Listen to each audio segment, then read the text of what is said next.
السلام علیکم ورحمۃ اللہ وبرکاتہ۔ بسم اللہ الرحمن الرحیم۔ کفر و شرک کا بیان۔ قانون وراثت کا اکثر حصہ نص قرآنی سے ثابت ہے۔ اس ثابت شدہ حصے کے کسی چیز کو تسلیم نہ کرنا، کسی دوسرے قانون کو اس پر ترجیح دینا قطعاً کفر ہے۔ پس جو لوگ یہ کہتے ہیں کہ شریعت محمدی کے قانون وراثت کو ہم تسلیم نہیں کرتے، وہ کافر ہیں۔ فی البزازیہ انکر آیت من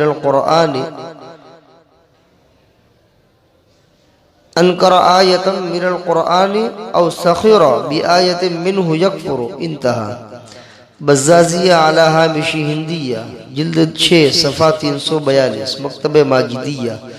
کفایت المفتی جلد 1 صفحہ 46 کتاب الایمان والکفر۔ قانون وراثت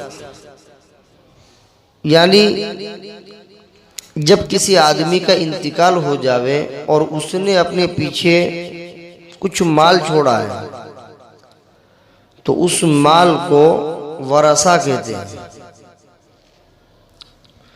چھوڑا ہوا مال، آدمی کے چلے جانے کے بعد جو مال چھوڑا اس کو ورثہ۔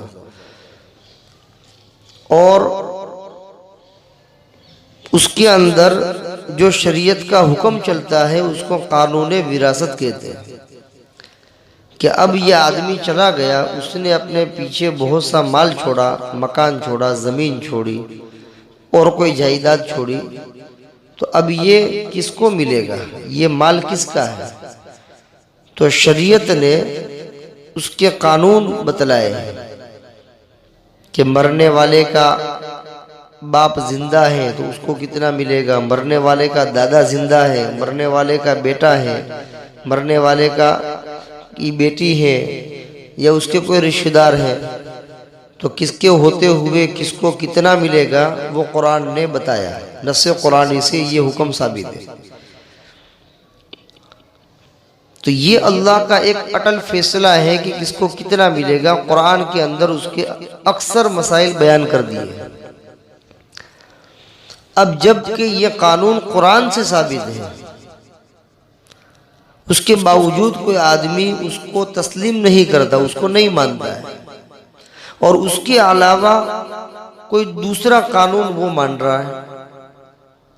مثلا شریعت نے کہا کہ مرنے والا اپنے پیچھے اگر لڑکا چھوڑ جائے، اگر بیوی چھوڑ جائے، اس کی مرنے والے کی بیوی یعنی وہ حیات ہے، تو بیوی کو اولاد کی صورت میں، یعنی اس کی اولاد بھی ہے، تو اولاد کے موجود ہوتے ہوئے بیوی کو 8واں حصہ ملے گا۔ کون سا حصہ؟ 8واں۔ تو اب اگر کوئی آدمی کہے کہ نہیں، ہم اس حکم کو نہیں مانتے، بلکہ بیوی کو جو ہے پورا دے دیا جائے گا، مرنے والے کا جو کچھ مال ہے وہ سب بیوی کو دے دیا جائے گا، ایسا کوئی نیا قانون اپنی طرف سے یا کسی کا بنایا ہوا فٹ کر رہا ہے اور شریعت کے قانون کو نہیں مانتا، یا اور کوئی حکم کہ شریعت نے کہا کہ فلاں کو اتنا ملے گا اور وہ کہے کہ نہیں اتنا ہم نہیں مانتے، تو اس طریقے سے شریعت کے قانون کو ٹھکرا دینا، وراثت کے قانون کو خاص کر، اور پھر اپنے طرف سے بنے بنائے قانون کو مان لینا، یا یہ کہ ویسے مطلقاً انکار کر دینا، یہ کفر ہے۔ اور جو آدمی اس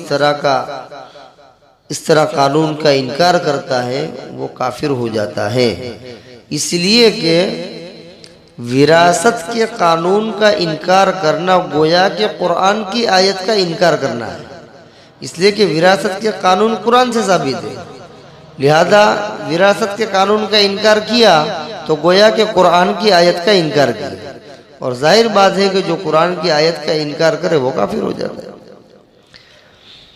پیر کو خدا سمجھنا کفر ہے۔ کفایت المفتی جلد 1 صفحہ 48 کتاب الایمان والکفر۔ بزرگ آدمی ہوتے ہیں، اللہ کے ولی ہوتے ہیں، پیر ہوتے ہیں، اسی کو خدا سمجھ لینا، ظاہر بات ہے کہ کفر ہے، اس لیے کہ پیر مخلوق ہیں اور اللہ خالق ہے، اللہ پیدا کرنے والا ہے اور پیر پیدا کیا ہوا ہے اللہ کا، تو خالق اور مخلوق دونوں کیسے برابر ہو سکتے ہیں؟ لہذا کسی مخلوق کو خالق سمجھ لینا یعنی اللہ سمجھ لینا ظاہر بات ہے کہ کفر ہے۔ شرعی مسائل کا مذاق اڑانا یا ہنسنا کفر ہے۔ ہاکذا استہزاء باحکام الشرع کفر، فتاوی ہندیہ جلد 2 صفحہ 281 ماجدی۔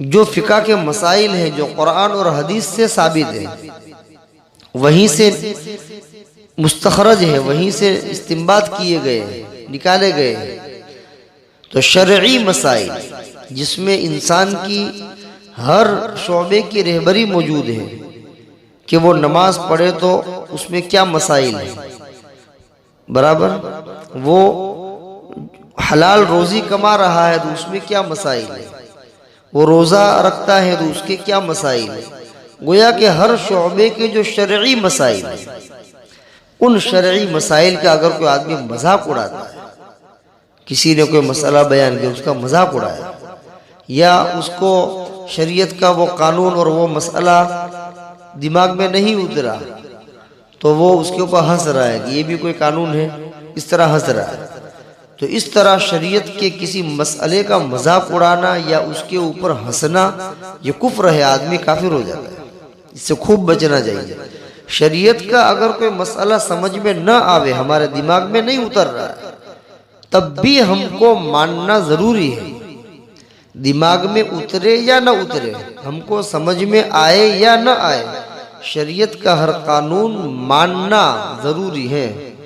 اگر کوئی آدمی شریعت کے قانون کو نہیں مانتا ہے یا شریعت کے قانون کی مذاق اڑا رہا ہے، شریعت کے قانون کو ہلکا سمجھ رہا ہے یا اس کے اوپر استہزاء کر رہا ہے، مذاق اڑا رہا ہے، تو اس سے آدمی ایمان سے ہاتھ دھو بیٹھتا ہے، ایمان سے نکل جاتا ہے، اس سے خوب بچنا چاہیے۔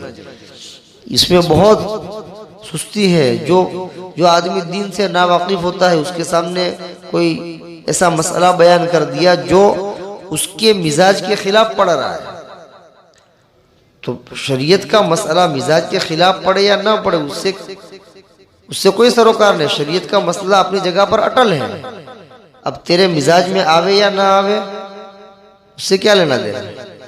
اب وہ آدمی سوچ رہا ہے کہ یہ تو میرے مزاج کے خلاف پڑ رہا ہے، اس وجہ سے اس نے کہہ دیا کہ میں شریعت کا مسئلہ نہیں مانتا ہوں، ایسا بول دیا، یا یہ کہ یہ مسئلہ کچھ نہیں ہوتا ہے، جو میرے من میں آئے گا ایسا کروں گا، اس طریقے کے اس نے وہ کہہ دیا، مذاق اڑائی، تو آدمی کافر ہو گیا، ایمان سے نکل گیا۔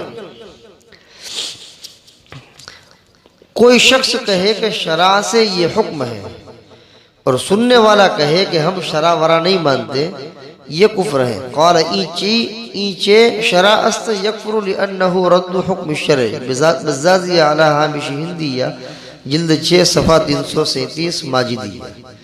یہ اوپر والی بات کی تشریح ہے کہ کوئی آدمی کہے کہ بھئی دیکھو یہ شریعت کا حکم ہے، تو اس نے کہا کہ ہم شرع ورع نہیں مانتے، ہم شریعت وریت نہیں مانتے، نعوذ باللہ، تو اس طرح کہنے سے آدمی کافر ہو جاتا ہے۔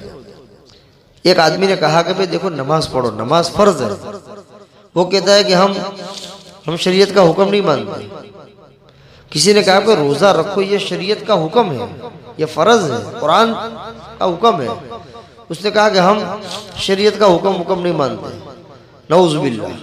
اس طرح اس نے جو ہے شریعت کے حکم کا انکار کیا، تو یہ کفر ہے، آدمی اس سے کافر ہو جاتا ہے۔ اس لیے بہت بچنا چاہیے، شریعت کی بات آ جاوے وہاں آدمی خاموش ہو جائے، ذرہ برابر اس کے اندر زبان درازی نہ کرے، وہ بات ہمارے دماغ میں اترے یا نہ اترے، اس لیے کہ شریعت کے احکام اتنے اللہ رب العزت کی یہاں اتنے وہ معظم ہیں، اور جہاں آدمی کے عقل کی انتہا ہو جاتی ہے وہیں سے شریعت کے احکام شروع ہوتے ہیں۔ اس لیے ہر حکم کا دماغ میں آ جانا یا ہر حکم کا سمجھ میں آ جانا کوئی ضروری نہیں ہے، بس ہمیں تو اطاعت کا حکم ہے، کہ شریعت نے حکم دے دیا کہ یہ کرو، بس ہمیں کرنا ہے، کہہ دیا کہ اس سے رک جاؤ، اس سے رک جانا ہے، اب اس میں چین چورا نہیں کرنا ہے۔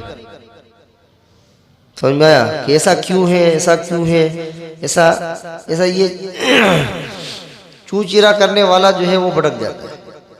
چوں چرا کرنے کا حکم ہے ہی نہیں، سمعنا و اطعنا، ہم نے سن لیا اور مان لیا، بس سمعنا و اطعنا، یہی ہمارا کام ہونا چاہیے۔ اس لیے شریعت کے ہر حکم کی عظمت ہمارے دل کے اندر بیٹھی ہوئی ہونی چاہیے۔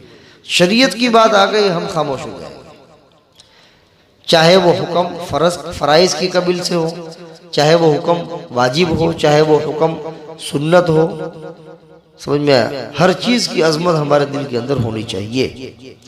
اللہ تبارک و تعالی احکام شرع کی عظمت اور محبت ہمارے دل کے اندر اتار دے، اور خلاف شرع امور سے اور کلمات کفر و شرک سے ہمارے حفاظت فرمائے۔ وما علینا الا البلاغ۔ السلام علیکم ورحمۃ اللہ وبرکاتہ۔